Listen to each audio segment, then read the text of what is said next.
Mesdames et messieurs, bonsoir et bienvenue dans l'invité du jour. Ce soir, c'est Didier Huy qui est avec nous. Bonsoir. Bonsoir. Merci d'avoir accepté notre invitation sur ce magnifique plateau télé aménagé ici à la Maison de l'Environnement. Alors, vous êtes directeur de la Harpe Midi-Pyrénées. On va parler un petit peu d'environnement, on va parler du prix Henri Verne, mais avant de commencer, on va essayer de resituer tout ça. La Harpe, qu'est-ce que c'est exactement ? Alors, l'Agence régionale pour l'environnement Midi-Pyrénées est un opérateur de la région Midi-Pyrénées. Nous menons, comme notre nom l'indique, des actions dans le domaine de l'environnement, d'énergie, du développement durable dans toute la région Midi-Pyrénées. C'est 600, 700 projets que nous accompagnons chaque année. Et nos grands types d'activités, c'est sensibiliser, informer dans le domaine de l'environnement, l'énergie, du développement durable, mais c'est une sensibilisation qui porte plus sur comment faire, comment agir, plutôt que faire prendre conscience, parce qu'on a tous pris conscience de l'importance de l'environnement. C'est aider d'autres à monter des projets.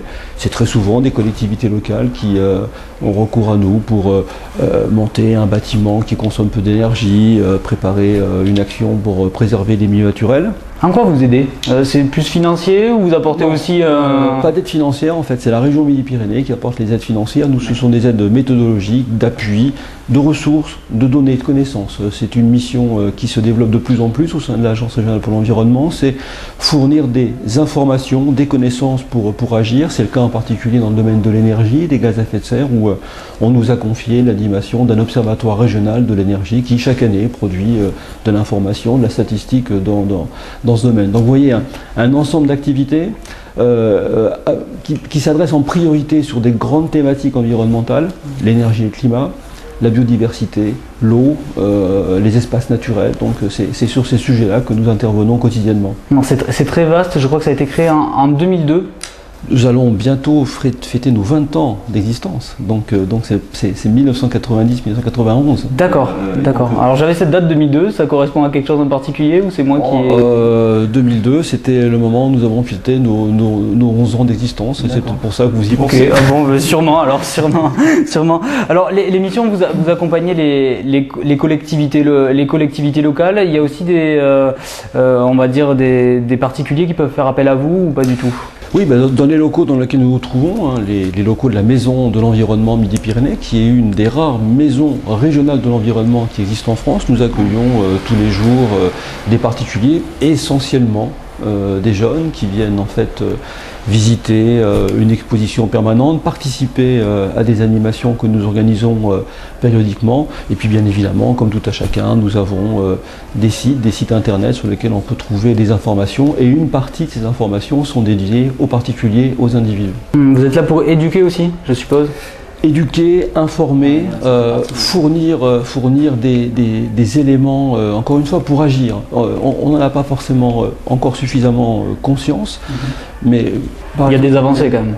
Oui, mais ce que je veux dire, c'est que dans le domaine de l'environnement, les actions que les individus peuvent mener sont significatives.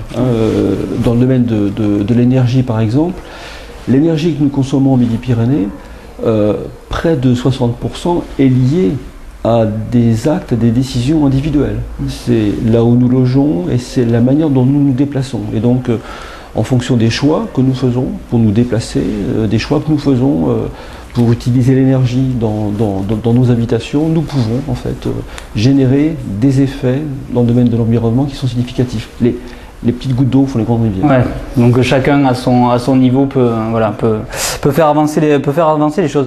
Toulouse, la Haute-Garonne, Midi-Pyrénées, où est-ce qu'on en est au niveau développement durable ? On est plutôt bien placé par rapport, au national ou où est-ce qu'on en est ? Écoutez, il faut faire attention, il ne faut pas faire d'autosatisfaction, mais des classements récents qui se sont déroulés en mars de cette année, qui ont été réalisés notamment par un hebdomadaire spécialisé dans le domaine de l'environnement et du développement durable, a classé Midi-Pyrénées en deuxième position au niveau national dans le classement des régions qui agissent dans le domaine du développement durable.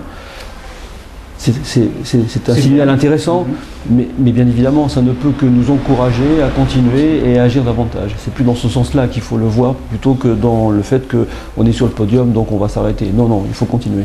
Les politiques actuelles au niveau de la mairie ou de la région sont quand même tourné vers le développement durable. Vous trouvez que c'est assez ou il faut encore refaire là aussi? On en fait de plus en plus, mais on doit continuer à en faire de plus en plus.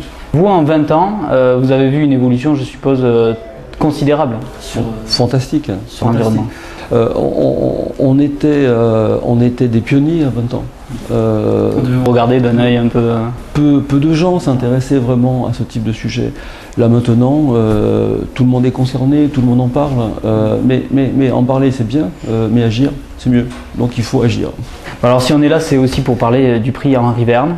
Alors avant de commencer à en parler, il me semble quand même important, c'est qui cet Henri Verne? Henri Verne était un conseiller technique de l'ARP que nous avons tous beaucoup apprécié et qui est décédé en 2000. Et c'est à sa mémoire en fait que nous avons décidé de créer ce prix, que l'équipe de l'ARP a décidé de créer ce prix. Henri Verne était quelqu'un qui était très tourné vers l'entreprise et vers l'entreprise qui agit dans le domaine de l'environnement et vers les jeunes. Et c'est à partir de ces quelques idées que nous avons construit à partir de 2002. Vous voyez, référence à 2002. Vous voyez 2002 que je l'avais.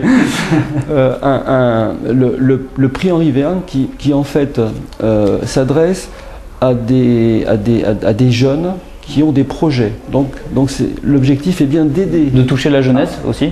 De toucher la jeunesse, mais aider à ce que quelque chose se concrétise. Donc on soutient des projets et donc pas des réalisations qui sont terminées. C'est les projets qui nous intéressent. Il faut que ces projets soient portés par des jeunes, et au fur et à mesure la notion de jeunesse a évolué et maintenant on considère comme jeunes des jeunes entités. Donc c'est une jeune entreprise, c'est une jeune association, et donc jeune ça signifie que ces entités ont moins de 3 ans. Bien évidemment, on soutient des projets qui concernent l'environnement, qui concernent le développement durable, et puis bien évidemment on souhaite que ces projets, on veut que ces projets en fait se déroulent en Midi-Pyrénées.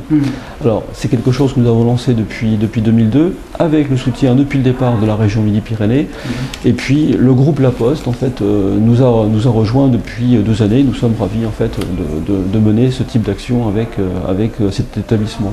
Alors il y a une dotation, je crois. Il y a quoi? C'est 10 000 €, mais il y a 2 prix en fait. Hein. En un prix, il y a 2 prix. Voilà, 10 000 € en tout, mais en fait sous forme de 2 prix, chacun doté de 5 000 €. Un prix qui est dédié aux activités, et donc on va chercher dans ce prix à soutenir des projets qui en termes de développement durable, donc qui vont associer environnement, solidarité, économie, apporter des services aux personnes, des projets culturels, pédagogiques.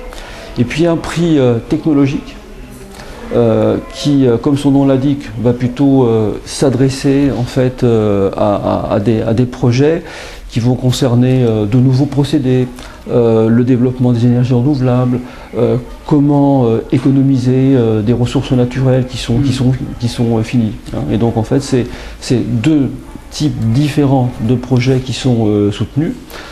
Il est encore temps de déposer les dossiers jusqu'au 23 avril, donc jusqu'au vendredi 23 avril 12 h.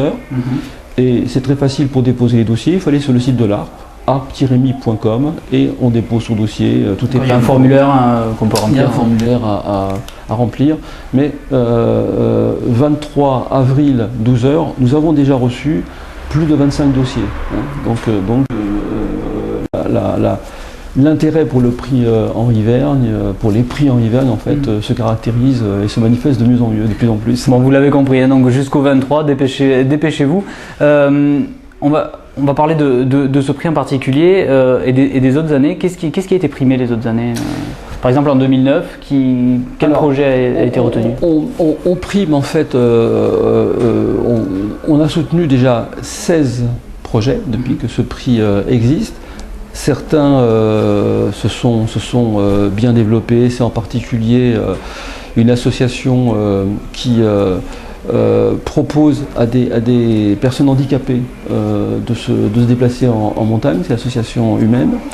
L'an passé, nous avons soutenu un projet d'une jeune entreprise qui avait pour but de proposer à d'autres entreprises de mettre en place directement sur site, à l'intérieur de la PME-PMI, un système de récupération des déchets qui sont produits par les salariés. Et donc c'était le projet EasyTree qui continue à se développer. Et puis par ailleurs, en fait, nous avons soutenu un projet lié à une maison éco-autonome qui est en cours de construction dans la grande agglomération toulousaine, pas très loin de la forêt de Bouconne.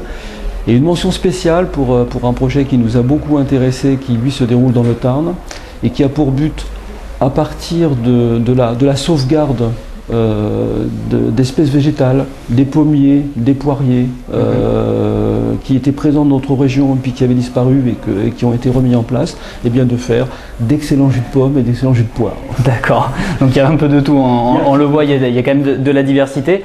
On parlait du 23 avril tout à l'heure. À partir du 23, qu'est-ce qui se passe réellement? Qui est-ce qui se réunit? Comment vous prenez les décisions? Comment ça se passe? Alors à partir du 23, on va adresser l'ensemble des dossiers à un jury qui est composé de spécialistes dans le domaine de l'environnement, dans le domaine de l'économie solidaire. On fait appel aussi à des acteurs économiques, mais ce sera plus le centre des jeunes dirigeants, par exemple, qui vont ça reste dans la région, hein? Ça reste dans la région. Ça reste dans la région. Et donc ce jury en fait va examiner l'ensemble des dossiers, va les classer, va faire une première sélection. Nous allons ensuite auditionner en fait les projets qui vont nous paraître les plus intéressants au sens des critères que nous nous sommes retenus. Combien il en reste à peu près dans ce cas-là? 5-6 quelque chose? En général, il en reste 5-6 pour chacune des catégories. Donc c'est une dizaine de projets qui sont auditionnés. Et puis bien, on fait un choix, c'est souvent difficile. Et donc 2 restent. En général, on prend aussi la précaution d'attribuer une mention spéciale pour des projets qui nous ont vraiment paru intéressants. Et la remise du prix a lieu début juin, à l'occasion des Journées Nature de Midi-Pyrénées qui sont organisées par la région Midi-Pyrénées. La région qui elle-même, de son côté, organise pour la 2e année le Grand Prix du développement durable, où là sont primées des actions qui sont déjà réalisées. Donc vous voyez, c'est complémentaire par rapport à ce que nous réalisons nous-mêmes. D'accord. Bon, ces 2 prix, on a bien compris, c'est comme dans toute compétition, il faut des gagnants. Toutes les personnes qui sont, j'allais dire perdants, non, mais qui sont derrière, vous continuez à les suivre? Oui, c'est-à-dire qu'en fait, on n'est pas dans cet esprit gagnant-gagnant. Il en faut bien mieux. Voilà, c'est ça. En fait, on essaye aussi d'apporter ces 5 000 € à ceux qui peuvent aussi en avoir le plus besoin. Hein. Bon. Mais par ailleurs, si c'est nécessaire et si les gens le souhaitent, les techniciens de l'art peuvent apporter une aide matérielle, méthodologique, technique, pour faire en sorte que le projet en fait que leur projet puisse se dérouler dans les meilleures conditions possibles. Et finalement, ça fait partie des sujets, des 600-700 projets que l'on suit chaque année, pour lesquels on apporte une aide technique si c'est nécessaire. Bon, pour terminer, c'est un prix qui va durer. Mais j'espère, puisqu'il est durable. Ouais. Merci beaucoup en tout cas d'avoir accepté cet entretien. Donc retenez-le pour vos projets, c'est jusqu'au 23 avril prochain. Nous on se retrouve dès demain pour un nouvel invité du jour. Bonne soirée sur Toulouse Info.